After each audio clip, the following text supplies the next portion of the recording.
Welcome to the latest edition of AUVSI's Weekend Roundup, where we point out some stories from the week that you might have overlooked. Brian, why don't you start us off? All right, so members of the Airborne International Response Team formed a joint reconnaissance team with members of the Southeast Florida Region 7 All Hazards Incident Management Team, that's a mouthful, to survey damage across the hardest hit areas of the Bahamas following Hurricane Dorian. The team used UAS to conduct damage assessment operations at the University of the Bahamas, northern campus, and nearby neighborhoods that were badly affected by the hurricane. So a lot of operations going on regarding UAS operations following Hurricane Dorian. Really heartbreaking. The pictures are horrible. A company called Valqari has teamed with Sprint to partner its smart mailbox with 5G signal compatibility. So this mailbox made its debut at Exponential this year. It's basically a delivery place for drones to bring your packages and mail and whatever else they're delivering. So the 5G just makes sure that they do that more swiftly and efficiently. Sounds good.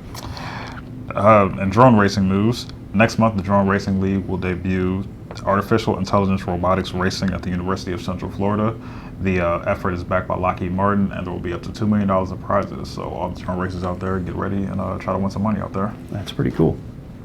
General Dynamics has introduced the new Bluefin-12 unmanned underwater vehicle.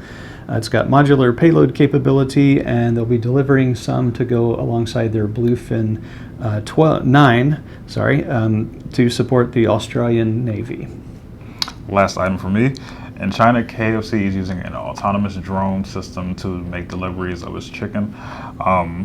They partner with a Chinese tech company called Antwork to conduct the deliveries. Personally, I'm more of a Popeyes man, but hey, KFC is doing big things out there in China too. Yeah, maybe you can team with Valqari and deliver them to your mailbox. Some good chicken there.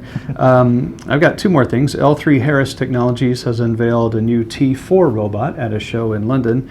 It's kind of a smaller robot designed for urban areas and for tight spaces. And last but very much not least, the FAA has announced Drone Safety Awareness Week coming up in November. It will be November 4th through the 10th.